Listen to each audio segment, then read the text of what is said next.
Greetings from the state of Connecticut. Thank you for this opportunity to share my passion of Tai Chi Chuan with you. I think that this has a lot of benefit from a health perspective. It is a martial art. I'm not going to go into all those details, but just to give you a quick background, I've been doing martial arts since I was 5 years old. I have 3 black belts, 1 in Kempo, 1 in Judo, and 1 in Jiu-Jitsu.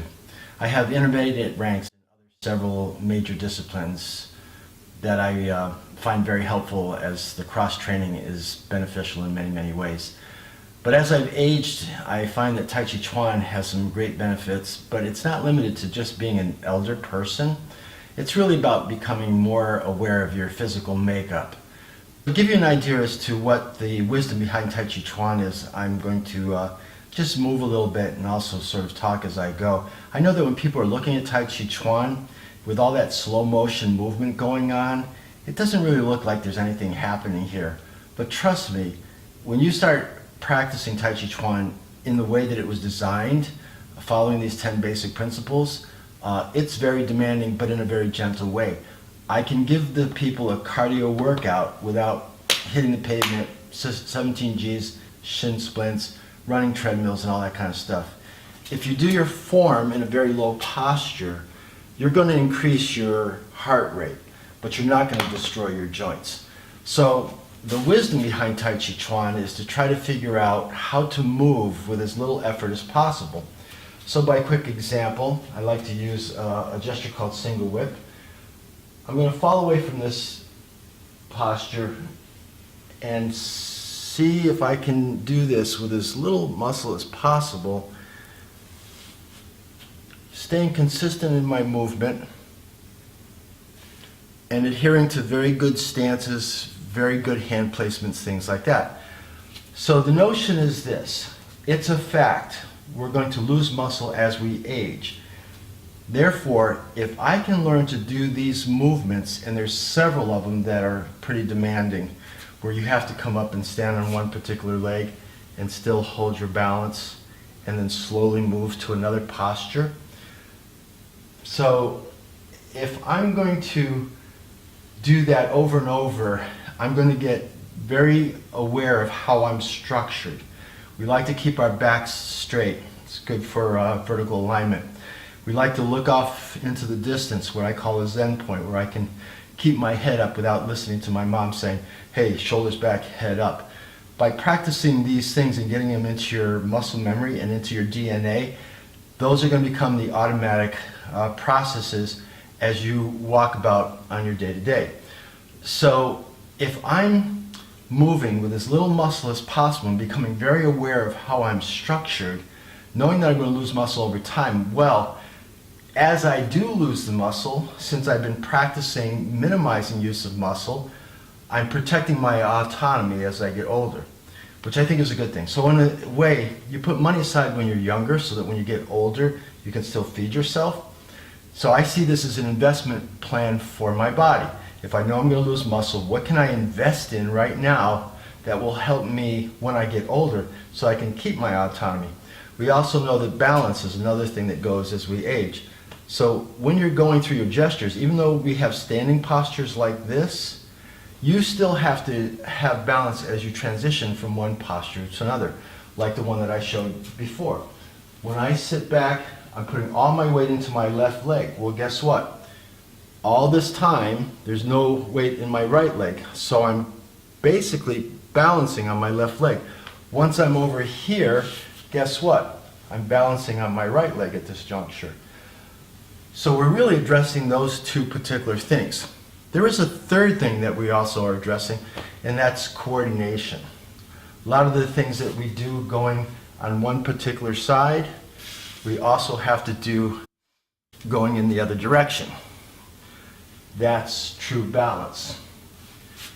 Another benefit that I like to talk about is moving meditation.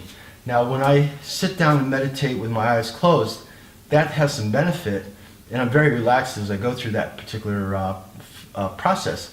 But the reality is that once I open my eyes, this is where I live. I live in my flesh. So Tai Chi Chuan is the answer to that particular challenge. If I'm moving and I'm holding my Zen point, making these movements, I'm basically doing what's called moving meditation. So with my eyes open, if I can achieve that same relaxed state through lots of practice, then that's going to reduce my stress. So that's definitely a benefit, especially in our culture here where everything is instant gratification. One of my favorite stories is about a guy who was 65 years old when he came to me.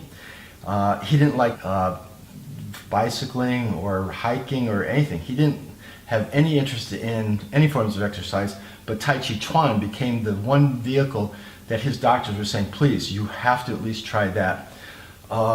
His idea of exercise was he became a master of changing channels on the television, so he could do that like this, and under his leg, and over his shoulder on the way to the kitchen. But he also told me that the atrophy was getting so bad that he could not climb one flight of stairs without the help of his wife. So I gave him a specific posture that I'm not going to detail for you, but it's just to basically stand, and there's a lot of things that we pay attention to when we do this. So I asked him, I said, Ken, can you do that twice a day, once in the morning and once at night when a commercial starts? So instead of going to the kitchen, I asked him to stand up out of his recliner when the commercial began and hold his position. And when the commercial was over, he could go back to his regularly scheduled program. Now the recommended time to hold this is 5 minutes. I'm happy that I could get 3.5, 4 minutes from the commercials. But the point is that with Tai Chi Chuan, it's so portable, you can plug it in anywhere with whatever you're doing. If you're standing in a bank line, you don't have to practice your balancing like this, but you could just basically fold your arms, take your foot off the floor, slip it behind your ankle. Nobody's going to notice you. Commercials is a great time to get the work done because you're not going to buy the product anyway.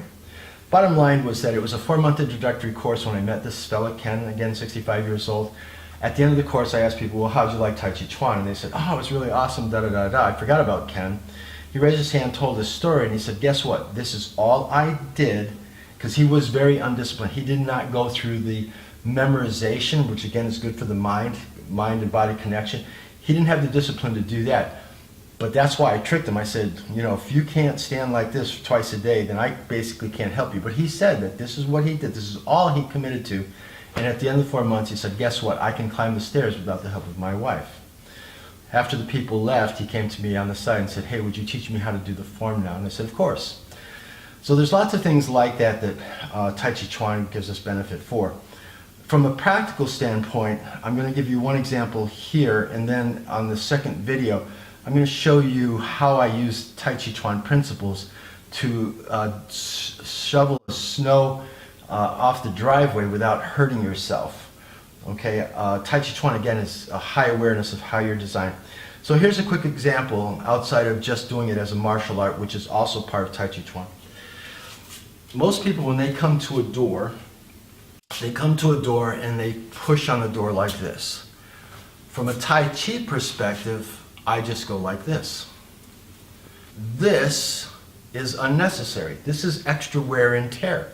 So if I'm investing in a long-term program for my body and I want to preserve my autonomy, I want to reduce any stress I can wherever I can. So like any lifestyle change, once you get in the habit of not pushing on the door, you already have momentum. Just let it carry you and the door will yield to your hand. You don't need to push it. So I hope you enjoyed this little presentation. Stay tuned for the other video where I'm going to show you what I call the Bagua shoveling technique. It basically comes from a Tai Chi drill where we just shift back and forth like this. All right.